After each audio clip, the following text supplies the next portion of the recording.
그때는 바로 6월절이 가까운 때이기 때문에 예수님의 제자들뿐만 아니라 많은 사람들도 6월절을 지키기 위해서 예루살렘으로 올라왔습니다. 예수님은 다시 시원산 언덕으로 올라가시고 예루살렘 성 가까이에 나아가시게 되셨습니다. 그때 함께 가던 여러 제자들과 많은 사람들은 종려나무 가지를 들고 호산나 다윗의 자손이여 혹은 찬송하려다가 주의 이름으로 오신 왕이시여 하면서 계속 호산나 호산나를 외치면서 노래하며 환영했습니다. 이렇게 예수님께서 예루살렘 성에 들어가시게 되니까 성경에 기록한 대로 온 도시가 들끓었어요. 그동안에 많은 외국인의 국빈이 이스라엘 나라 수도 서울의 예루살렘에 다녀갔지만은 사람들의 이번 행렬은 그런 때와는 분위기가 너무 달랐습니다. 그래서 많은 사람들이 예루살렘 시민들은 호기심에 찬 눈으로 행렬을 바라보면서 10절의 말씀 보니까 이는 누구냐? 이분이 누구신데? 하며 서로 물은 것입니다. 할렐루야. 아멘. 따라합시다. 이분이 누구신데? 이때 예수님의 제자들과 예수님을 따르는 많은 사람들은 흥분된 눈으로 이분은 갈릴리 나사렛에서 나신 예언자 예수요 라고 대답을 했어요. 지금도 매년마다 종려주일에는 밥박이라고 하는 작은 마을에 예수님을 믿는 사람들이 모여서 그곳에서부터 종려나무 가지를 들고 호산나 호산나 찬송 부르면서 감난산을 넘고 기드론 시내를 건너서 예루살렘 성으로 들어가는 의식이 있습니다. 할렐루야. 그날을 기념해서 지금도 그 의식이 행해지고 있는데, 그리고 예수님께서 십자가에 못 박히신 골고다가 있는 곳, 예수님의 시체를 묻었던 곳에 기념 예배당이 있는데 거기에 가서 하나님께 예배를 드리는 풍습이 있습니다. 예수님의 생애를 보면은 많은 사람들이 예수님을 만날 때마다, 예수님의 말씀을 들을 때마다, 예수님의 행하신 이적을 볼 때마다 이분이 누구신데 이분이 누구십니까? 라고 말했습니다. 예수님이 세상에 나실 때도, 십자가에 고난당하실 때도, 채찍에 맞으실 때도, 십자가에 못 박히셨을 때도, 장사 지내지 사흘 만에 부활하셨을 때도 사람들은 같은 질문을 했습니다. 이분이 누구신데? 땅에서뿐만 아니라 하늘나라에 올라가셔서 영광의 옷을 입고 황금문에 들어가실 때도 모든 천군과 천사들이 노래했을 겁니다. 큰 문들아 너희 머리를 들지어다. 영원한 문들아 들지어다. 영광의 왕이 들어가시리로다. 아멘. 이분이 누구신데? 예루살렘 시민들이 이 한 질문 가운데서 우리는 오늘 몇 가지 진리를 발견하고 은혜받기 원합니다. 할렐루야. 예루살렘에서 사람들이 예수님에 대해서 일반적으로 아는 것이 있었어요. 예수님은 배당에서 공개적으로 말씀했습니다. 수많은 사람들이 예수님의 행하신 이적과 기사를 신뢰로 실제로 봤어요. 눈으로 봤어요. 목격을 했어요. 그런 예수님이 누구신지 잘 알고 있었습니다. 그런데 대개 사람들은 예수님을 육신적인 면으로만 보고 있었어요. 그래서 그들이 하는 말은 그분의 형제들이 우리와 함께 있지 않느냐, 그의 어머니 마리아와 그의 아버지 요셉을 우리가 잘 알지 않느냐, 이 사람은 목수의 아들이 아니냐 하는 것이었어요. 그러면 그 당시에 특수한 사람 몇 명을 제외하고는 예수님을 아는 사람들이 지극히 일반적으로 알고 있었어요. 육체적인 관계 이상의 것을 모르고 있었어요. 그럴 수도 있는 것이 예수님 자신도 이때까지는 자기 자신을 별로 나타내시려 하지 않으셨기 때문입니다. 예수님이 이적을 행하신 후에도 이 소문을 내지 말라고 신신당부를 해서 돌로 보내신 적이 많았어요. 어떤 때는 많은 사람들이 예수님을 뵙기 원하고 예수님의 귀한 말씀을 듣기 원하기 때문에 조용히 쉬실 만한 여유도 없으셨어요. 기도할 때도 길거리에서 손들고 큰 소리로 기도하기보다는 골방에서 은밀한 중에 늘 하나님께 은밀히 구하라고 말씀했잖아요. 구제하는 것도 오른손이 한 것을 왼손이 모르게 은밀히 도와주라고 했습니다. 그런데 이 종료주일에 대한 기록을 이 마태마가 누가 요한복음 사복음서에 자세히 읽어보면은 이날 예수님의 태도는 그동안의 태도와는 아주 다른 것을 발견할 수가 있습니다. 예수님은 사람들에게 존귀와 영광을 받으시는 왕으로서 예루살렘 성에 입성하신 것입니다. 할렐루야. 그래서 예루살렘의 시민들은 너무나도 큰 변화를 가지신 예수님의 태도에 놀라서 이분이 누구신데? 라는 의아한 눈으로 눈초리로 서로 말하게 됐던 것입니다. 그렇습니다. 그동안은 조용히 지내셨지만 오늘은 만유의 주, 만왕의 왕이심을 알리시면서 예루살렘으로 입성하신 겁니다. 할렐루야. 많은 사람들이 앞뒤 좌우에 서서 호산나 호산나 찬송 부르면서 예수님을 따를 때 예수님은 조금도 사양하지 아니하시고 그 모든 찬송과 영광을 받으시면서 나귀를 타시고 당당한 태도로 예루살렘 성에 입성하신 것입니다. 그래서 예수님을 향하여 말했습니다. 당신의 제자들을 책망으로는 좀 조용하게 하시오.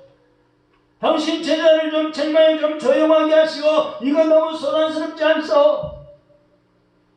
예수님이 많은 사람들에게 진정 환영을 받으시면서 영광을 누리시는 모습을 볼 때 시기하는 마음이 든 것도 당연하다고 봅니다.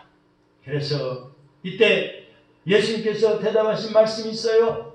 이 사람들이 잠잠하면 돌들이 소리 지르리라 라고 하셨어요. 예수님의 같은 태도에는 깊은 의미가 있습니다. 예수님께서 지금까지는 하나님에 대한 진리를 계시하셨어요. 나타내 보여주셨어요. 감춰져 있는 하나님에 대해서 나타내 보여주셨어요. 그런데 이제는 왕으로서의 메시아를 친히 나타내신 것을 우리가 알 수 있습니다. 그래서 성경에 기록된 대로 예수님께서는 이제 나귀를 타시고 예루살렘에 들어오신 겁니다. 2000년 전 예루살렘 성에 입성하신 만왕의 왕 예수님의 행차는 사람들이 승리를 상징하는 종려나무를 꺾어가지고 종려나무 가지를 들고 예수님의 예루살렘 입성을 환영했습니다. 할렐루야. 종려나무 가지를 흔들면서 예수님을 환영했습니다. 그런데 이제 예수님을 따르는 사람들이 열심히 대단했다는 것입니다. 물론 다른 때도 예수님에 대하여 열심이 없었던 것은 아니었습니다. 그런데 그때는 보리떡 5개, 생선 2마리로 굶주린 대중 5,000명 이상을 먹일 그런 때 사람들은 대단히 관심을 가졌죠.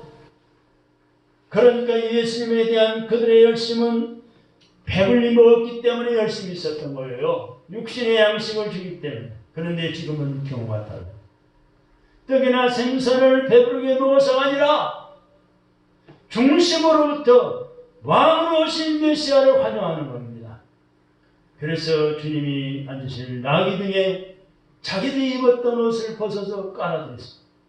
땅바닥에도 그들의 옷을 깔아서 이 주님이 예수님이 가시는 길에서 양탄자를 대신하게 했습니다. 그리고 정려나무 가지를 꺾어가지고 흔들면서 승리의 메시아를 환영했습니다.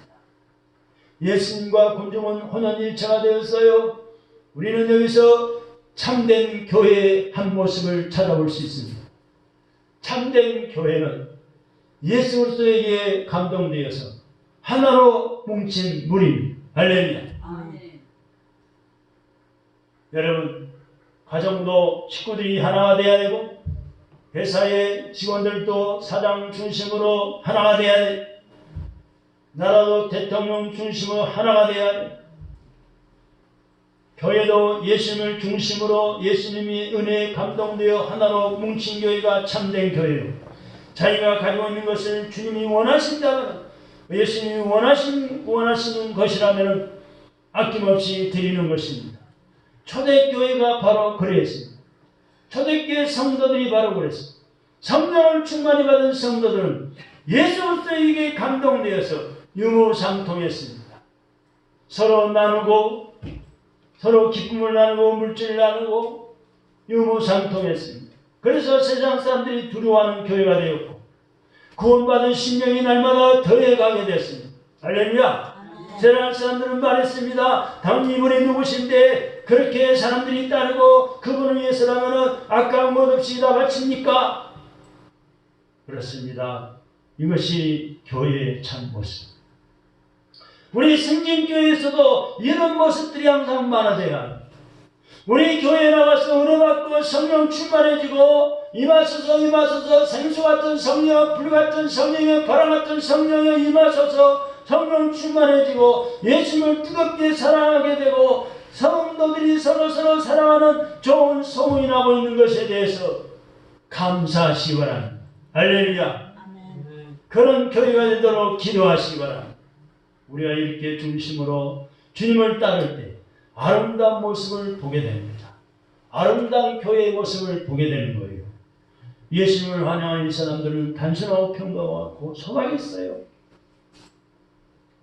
순수한 마음, 참된 마음 중심에서부터 우러나오는 그런 환영이었어요. 그렇습니다. 우리 주님께서는 오늘도 성실하고 참되고 정성 어린 우리의 환영을 받으시기를 기뻐하십니다. 예루살렘 성에서 일찍이 이런 중심에서 우러나온 환영의 모습을 본 적이 없었습니다. 그런데 예수님의 예루살렘 입장은 질적으로 달랐어요. 미리 동원된 것도 아닌데 그런데 어린아이까지 쫓아오면서 호산나 호산나 주님의 이름으로 오시는 이에게 복이 있어라 하면서 환호한 모습을 예루살렘 시민들은 일찍이 본 적이 없었어요. 그래서 예루살렘 시민들은 어느 나라 왕이 국빈으로 와도 그렇게 환영하지 않았는데 이처럼 중심에서 우러나오는 환영을 받는 모습을 보면서 도대체 이분이 누구신지 이런 굉장한 환영을 받는 거죠? 라고 서로 물은 거예요. 우리 기독교 역사를 보면 주님의 복음이 전파되는 곳에는 놀라운 일이 일어났고 두 가지 반응이 일어났습니다. 하나는 복음을 받아들여 구원함에 이르는 것이었고 다른 하나는 복음을 거절하여 멸망을 자초하는 것입니다. 두 가지 현상을 구원 얻은 사람에게는 그리스도의 복음이 하나님의 능력이 되지만 멸망하는 자들에게는 그리스도의 복음이 가장 어리석게 보인다. 고린도전서 1장 18절에 보니까 십자가의 도가 멸망하는 자들이 미련한 것이요 구원을 얻는 우리에게는 하나님의 능력이라. 그래서 하나님의 능력이 나타나는 복음, 하나님 말씀을 순종할 때 우리의 삶 속에 능력이 나타나는 것입니다. 못 고칠 병도 하나님이 고치시고 안 되는 길도 열어주시고 할렐루야. 불화가 항복하게 되고 하나님의 능력이 임하니까 전도 못한 자가 전도할 수 있는 하나님의 능력의 사람으로 세워지는 것입니다. 십자가의 도는 하나님. 이 십자가의 도를 믿는 사람, 받는 사람들은 두 가지 종류의 사람이 나타납니다. 멸망하는 사람들과 구원을 얻는 자들. 할렐루야. 문법적으로 해석하면 현재 진행형을 썼어요. 세상에 사람들이 많이 살고 있지만 이 모든 사람들을 간단히 두 가지로 분류할 수가 있는데 멸망 중에 있는 사람들과 구원을 얻는 중에 있는 사람들이 십자가가 다르게 보이는 거예요. 같은 십자가이지만 멸망하는 중에 있는 사람과 구원 얻는 사람 중에 있는 사람이 각각 다르게 보이는 거예요. 그래서 불교에서는 멸망하는 자들이기 때문에 십자가를 갖다가 그때를 구부려갖고 불교의 마크를 새기고 있어요. 구부러진 십자가, 멸망길로 가는 십자가. 그래서 이 십자가의 도가 멸망 중에 있는 사람에게는 미련한 것이라고 했어요. 여러분, 누구든지 십자가의 도가 미련하게 보이고 십자가의 말씀이 미련하게 들린다면 그것은 그 사람이 영원히 멸망 상태에 빠져들어가는 것 사실을 기억해야 합니다. 죽어 있다는 사실을 기억해야 합니다. 사실 십자가의 도가 미련한 것이 아니죠. 그 사람 보기에 미련하게 보일 뿐인 거예요. 옛날부터 오늘까지 많은 철학을 연구한 사람들, 많은 학문을 연구한 사람들은 십자가의 도를 미련하게 보지 않았습니다. 십자가의 도가 미련하게 보인다고 하면 그만큼 그 사람의 심령이 죄악의 상태에 부패한 상태에 있다는 것을 말해주는 거예요. 십자가의 도가 멸망하는 자들이 미련한 것으로 보인다고 그랬습니다. 그러나 구원 얻는 중에 있는 사람에는 십자가의 도가 하나님의 능력으로 말씀했습니다. 죄를 깨닫게 하고 회개하게 하는 능력이 십자가의 도밖에 없습니다. 사람의 마음을 변하게 하는 능력도 죄악 가운데 얽매여서 죄 중에 종이 되었던 사람으로 하여금 죄의 사실을 끊고 자유로운 사람이 되게 하는 것도, 죄를 이기게 하는 능력과 기쁨과 평안을 주는 능력도 십자가의 도에 있는 것입니다. 그러면 십자가의 복음이 어떤 사람에게 임할 때 복이 될까요? 단순한 마음에 임할 때입니다. 길바닥같이 굳은 마음이 아니고, 돌짝바 같은 얕은 마음이 아니고, 가시덤불같이 복잡한 의심과 걱정에 사로잡혀 있는 그런 마음이 아니라 옥토같이 부드럽고 단순하여 복음을 그대로 아멘으로 받아들이는 마음. 할렐루야. 그래서 복음을 전파할 때마다 복음이 나의 마음을 울리고 내 귀에 들릴 때 아멘으로 받는 거예요. 우리 신님께 성도님들이 은혜를 갈망해서 단순한 마음으로 말씀을 받아들이고 그대로 사람을 위해 쓰는 모습 볼 때 감동이 됩니다. 단순한 마음을 하나님께서 축복하십니다. 자신을 온전히 십자가 앞에 내던지고 주님을 위신 피를 의지할 때 내 죄의 사함을 받고 복음이 내게 구원의 기쁜 소식이 되는 거예요. 이 예수 그리스도를 내 마음속에 영접하기 전에는 이루하시는 하나님의 약속이 나와 아무 상관이 없어요.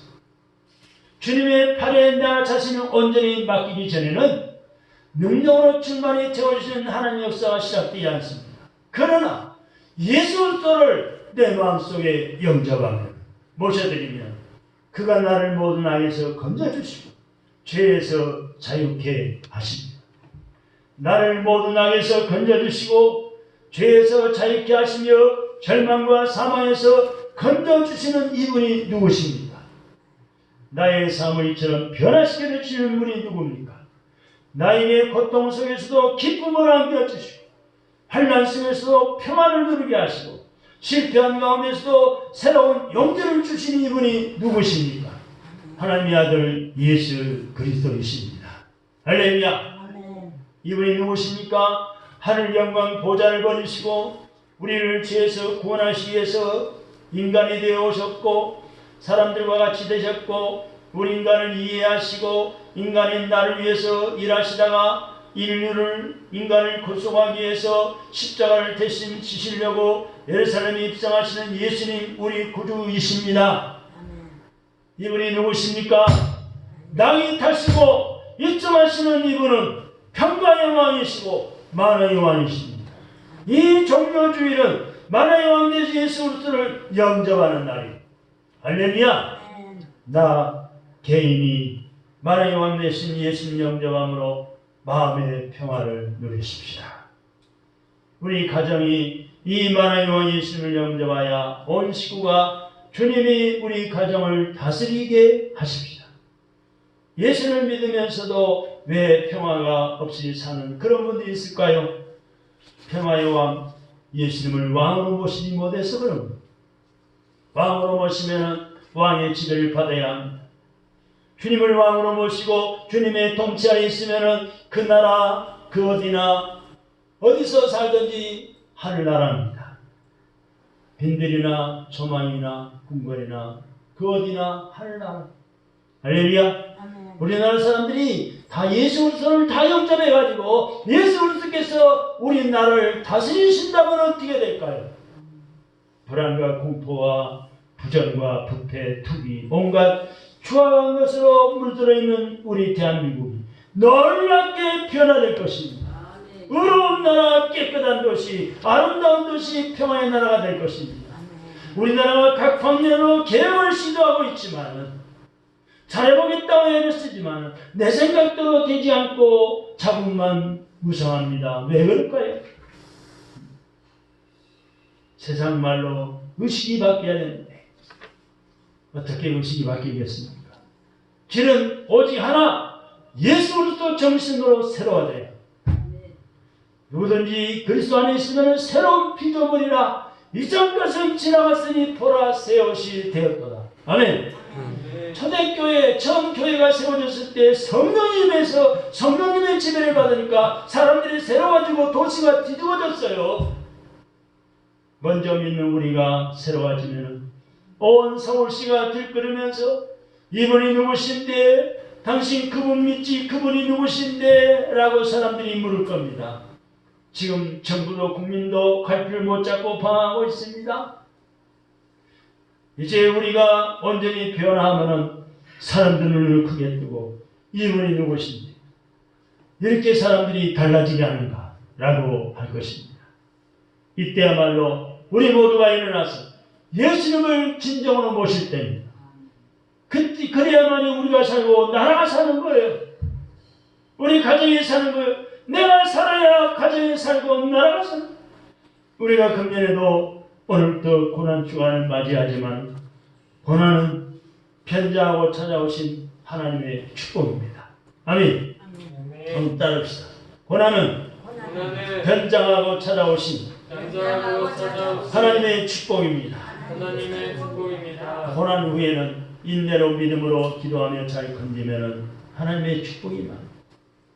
바람 불고 가지가 흔들고 찢어질 것 같고 태풍이 비바람 몰아쳐도 그걸 잘 견디는 나무는 곡식은 튼튼히 자라나서 많은 열매를 맺고 거두는 것입니다.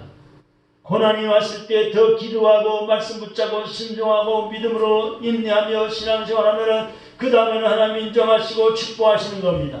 여러분의 삶 속에 가끔씩 고난이 찾아올 겁니다. 저도 마찬가지예요. 누구나 다 마찬가지예요. 그러나 믿음으로 당하는 고난, 기도하고 봉사하면서 하나님 말씀 순종하면서 당하는 고난은 유익되고 축복이 되는 것입니다. 고난을 당할 때 전지전능하신 하나님을 찾게 됩니다. 시편 78편 31절로 34절에 말씀하고 있습니다. 하나님 말씀을 깨닫게 하고 죄를 깨닫고 회개하게 만들고 온전하게 살게 하십니다. 그래 시편 119편 71절에 보니까 고난당한 것이 내게 유익이라 이로 인하여 고난으로 인하여 내가 주의 윤례를 배우게 되었나이다. 아멘. 한번 따라합시다. 고난당한 것이 내게 유익이라 고난으로 인하여 내가 주님의 윤례를 배우게 되었습니다. 고난당하면 하나님께 기도하게 됩니다. 하나님, 이 고난이 왜 나에게 닥칩니까? 고난이 왜 우리 가정에 찾아왔습니까? 고난이 내 사업장에 왜 닥쳐왔습니까? 무슨 뜻이 있습니까? 기도하게 되고 하나님 앞에 회개하고 하나님 말씀 붙잡으면 반드시 하나님이 복을 주십니다. 특별히 고난주간에 고난의 기도에 동참하시고 힘들어도 말씀에 순종하고 이웃 전도와 세계 선교의 고난에 동참하고 십자의 고난에 동참하여 하나님의 축복받아 온전하게 살아갈 수를 주님의 이름으로 축원합니다. 하나님 아버지 감사합니다. 종려주의를 맞이하고